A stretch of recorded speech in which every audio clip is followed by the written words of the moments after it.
Makrisa Pak. मैं खुश आमदीद। मुझे फॉलो करें।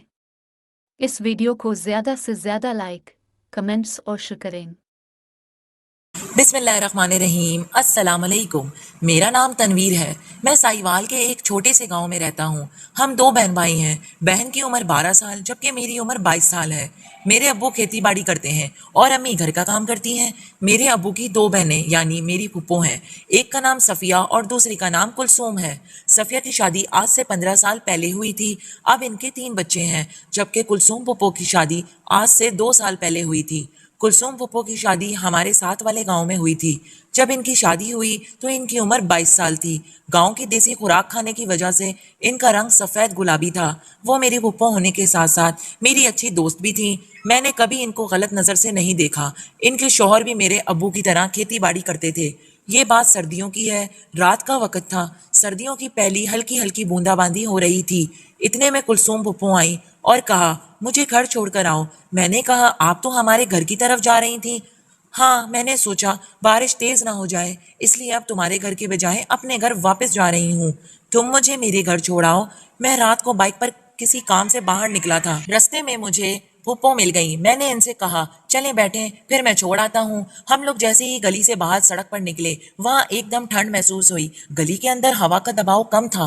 मुझ पर ठंड तारी होने लगी। मैंने मोटरसाइकिल की रफ्तार भी बहुत आहिस्ता कर दी। उन्होंने कहा, क्या हुआ? मोटरसाइकिल की रफ्तार आहिस्ता क्यों कर दी? मैंने कहा, पुप्पो मुझे ठंड लग रही है। उन्होंने मेरे कंधे पर हाथ रखते हुए कहा, अच्छा मैं तुम्हारे साथ जुड़कर बैठती हूँ, शायद सर्दी कम लगे। और ये कहकर वो मेरे करीब होकर बैठ गई और अपना हाथ आगे करके मेरे पेट पर रख दिया ताकि मेरा ज्यादा से ज्यादा जिस्म ढक सके और मुझे सर्दी के कम लगे। इनके इस तरह से बैठने से सर्दी की शिद्दत तो काफी हद तक कम हो गई, अलबत्ता मेरे अंदर हलचल मचने लगी। जब भी वो कोई बात करती, इस दौरान इनके मुंह से खारिज होने वाली गर्म हवा मेरी कान से टकराती तो मेरे जिस्म के बाल खड़े होने लगते। मैं क्या करता? नई नई जवानी थी। रास्ते में एक मकाम पर अचानक ब्रेक लगानी पड़ी। मैं इन्होंने संभलने के लिए जल्दी से मेरे पेट पर रखे हाथ की मुट्ठी बंद की ताकि वो मेरे कपड़े को पकड़कर संभल सकें। लेकिन जैसे ही पुप्पो को एहसास हुआ ये तो कुछ और ही हो गया है, उन्होंने फौरन छोड़ दिया और हाथ पेट से थोड़ा ऊपर सीने की तरफ ले आई। मैंने अनजान बनने की कोशिश की और पूछ बैठा, पुप्पो क्या हुआ? घर पहुंच तुझे बताती हूँ, उन्होंने काफी सख्त लहजे में कहा था और मैं अंदर ही अंदर डर भी गया। हजार किस्म के खदशे सर उठाने लगे।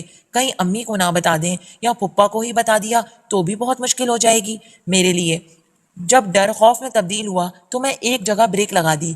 पुप्पो आप यहाँ से चली जाएं, मैं वापस जाता हूँ। उन्होंने मुझे कान से पकड़कर खूब मरोड़ा और कहने लगी, यहीं उतारोगे जूती से लाल कर दूंगी। और वापस गैरत के नाम कोई चीज़ होती है।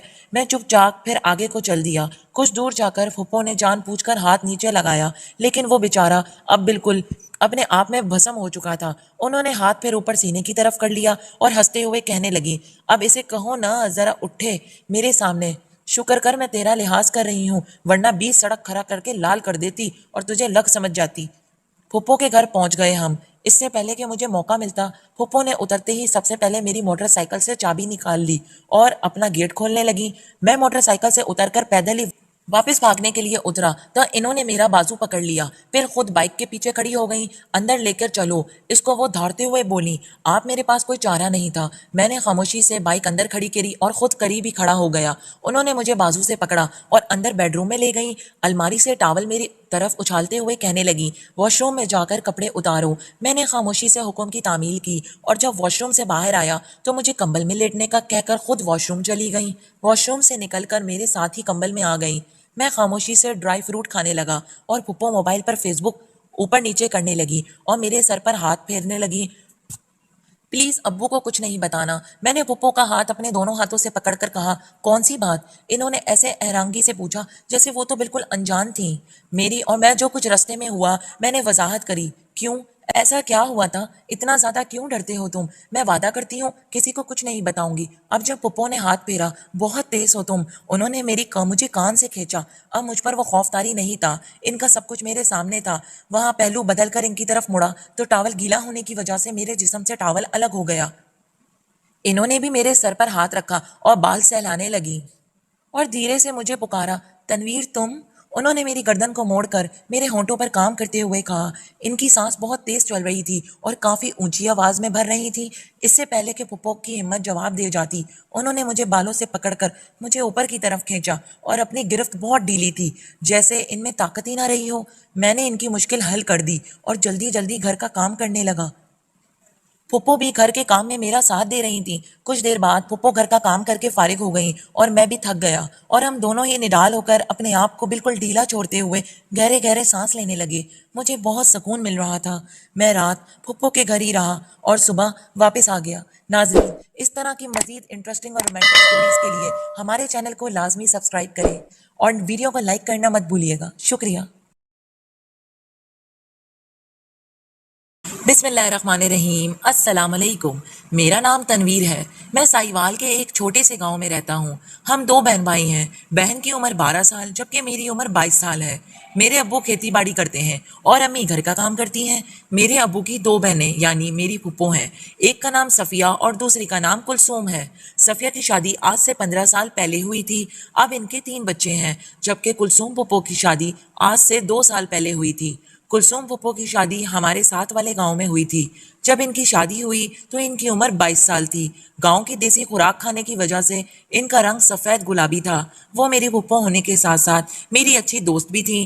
میں نے کبھی ان کو غلط نظر سے نہیں دیکھا۔ ان کے شوہر بھی میرے ابو کی طرح کھیتی باڑی کرتے تھے۔ یہ بات سردیوں کی ہے۔ رات کا وقت تھا۔ سردیوں کی پہلی ہلکی ہلکی بوندا باندی ہو رہی تھی۔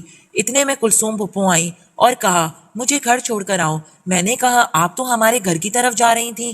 ہاں، میں نے سوچا بارش تیز نہ ہو جائے، اس لیے اب تمہارے گھر کے بجائے اپنے گھر واپس جا رہی ہوں۔ تم مجھے میرے گھر چھوڑاؤ۔ کل پھر ملیں گے ایک نئی ویڈیو کے ساتھ۔ Macrisa Pack. کو فالو کریں، میری ویڈیوز کو لائک، کمنٹس اور شیئر کریں۔ اللہ حافظ۔